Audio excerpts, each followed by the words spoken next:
How's it going, everybody? Today, my wife does not like these pineapple paintings. I hung them up, and they are not a no. They are a no-go for sure. So today, I'm going to be doing something a little bit different with this wall. I'm going to be taking down these pineapples, and I can't say I blame them. They're a little crazy. So let me know in the comments what you think of the pineapple paintings. But we're going to be getting rid of this and doing something cool with this wall. We're going to be putting mirrors and painting the back of it black. So. We'll see how it turns out. Here we go.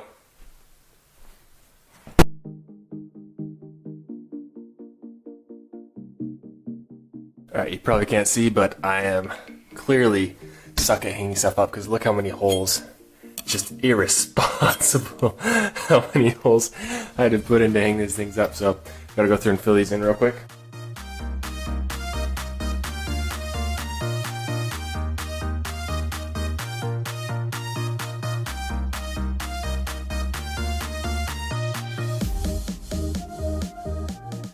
And the first step is to measure out and decide how big you want your square to be, and then start taping that out. As you can see, we're using a level to keep things as straight as possible.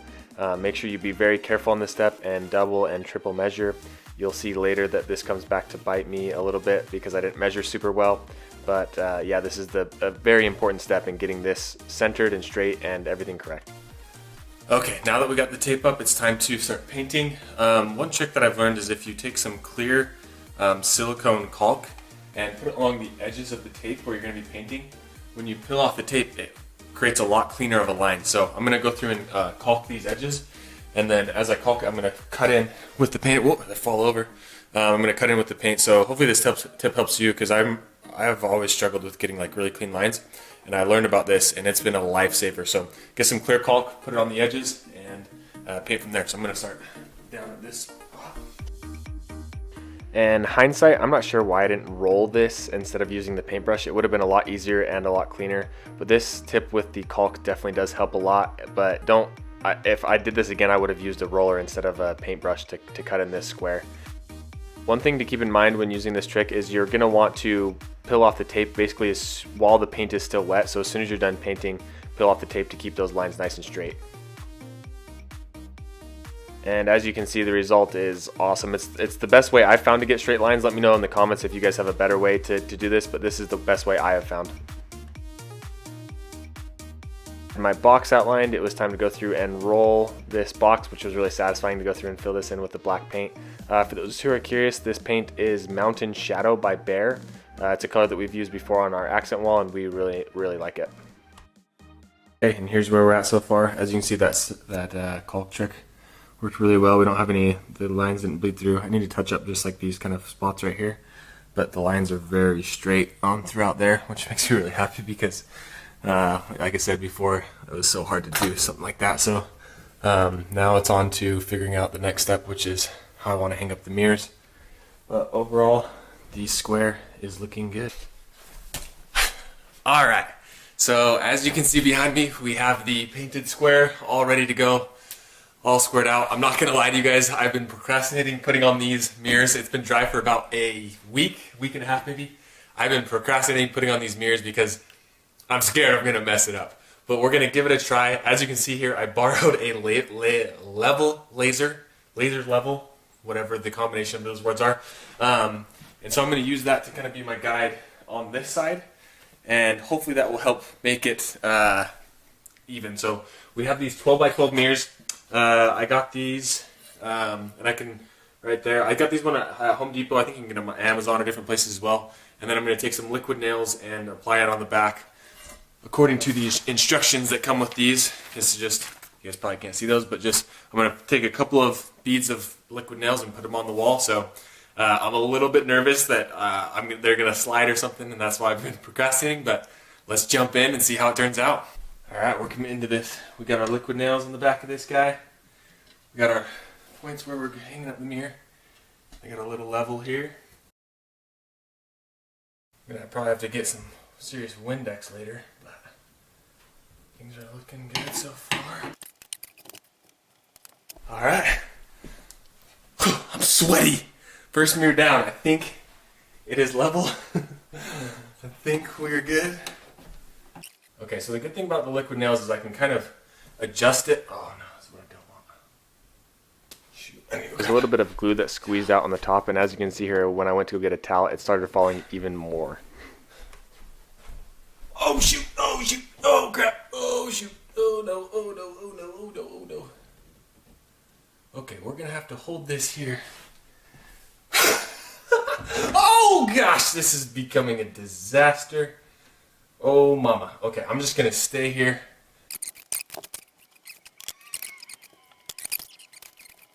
I'm just gonna hold this here. Okay, well, don't do what I just did there. Okay, so because that first mirror was a disaster, I ended up going and picking up some double-sided sticky tape. I should have been using this from the beginning. I didn't read the instructions very clearly, but it does say to use this as well as liquid adhesive.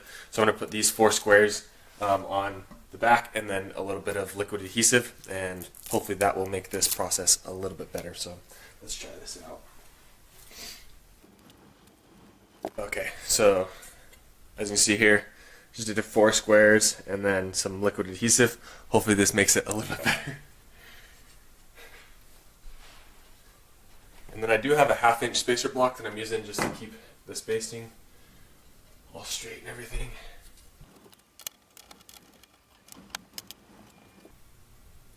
Okay, that is definitely the way to go. Yeah, so hopefully you can learn from my mistake in this video, and don't just put liquid nails on the back of the mirror and hope that it's going to stay there. Definitely use some double-sided foam sticky tape. I can link that down below so you can get the same stuff that I used. But after we figured out that trick, it made it a lot easier, and as you can see, my wife helped me hang up the rest of the mirrors, which also made it easier. We just had 2 spacer blocks that we would basically put in there to make sure that there was a 1/2 inch in between each square, and from this point on, it was pretty much smooth sailing. It was just getting the first 2 on and then making sure that everything was level and straight. But yeah, it got really easy after this point. I will say, at first we were kind of trying not to get smudges on the mirrors while we were hanging these things up, but I think you just end up pushing and getting fingerprints all over it. And then once you're done, go through and Windex the whole thing. That's what we ended up doing towards the end. We're like, okay, we're just going to push on the mirrors. And they got really dirty, but then we just went through and wiped it down with some Windex. And then remember at the beginning of the video how I said make sure you double and triple measure? Well, here is why you need to measure as you go and double and triple measure. Okay, and as you can see, I'm not sure how this got so. I think maybe it was the mirror was sliding, my measurements got a little bit off, but I got a lot of space up above, and it's not, this is like 3 inches right here, and then there's like 6 inches up here, so I'm going to tape this off and I'm going to paint this white again. Hopefully I can blend it in well. Just when you're doing this, make sure you double measure so you don't make this mistake. But yeah, we'll fix that real quick and show you the final result. Alright, let's do this. I put way too much.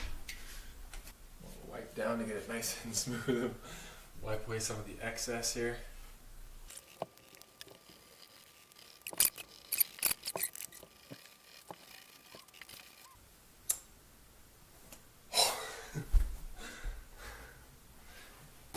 Alright.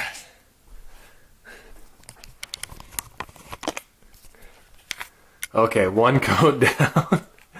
Guys, when you do this, just don't be like me and make sure you double measure so you don't get to this point. Here's the first coat down. Clearly you can still see the black or the gray or whatever color you want to call this. So we're going to keep adding coats until it disappears, hopefully. And hopefully I didn't just ruin this entire project by freaking mismeasuring. Alright, here we go. We'll wait for this. Okay, and here's how it turned out. As you can see, we're able to get this all fixed. And for those of you who are curious, I don't think I mentioned it in the video, but my measurements is I have a 3.5 inch gap on the top and a 3.5 inch gap on the bottom. And then on the sides, I have 1.5 inch on each side. And then in between each mirror is a 1/2 inch. So that's kind of the measurement breakdown. If you're curious, you could do it obviously any way that you'd like. We just wanted more on the top than on the sides. We like the look of it, but here's the final look. I feel weird because I'm like in the mirror on this one, but yeah, everything turned out really good. A really easy, cheap DIY thing if you have kind of an empty wall and you want to put some mirrors inside of here. Get this angle for you. And that's a wrap. It would mean the world to me if you liked and subscribed to this video if you aren't already. And looking forward to creating more videos. Thanks for watching.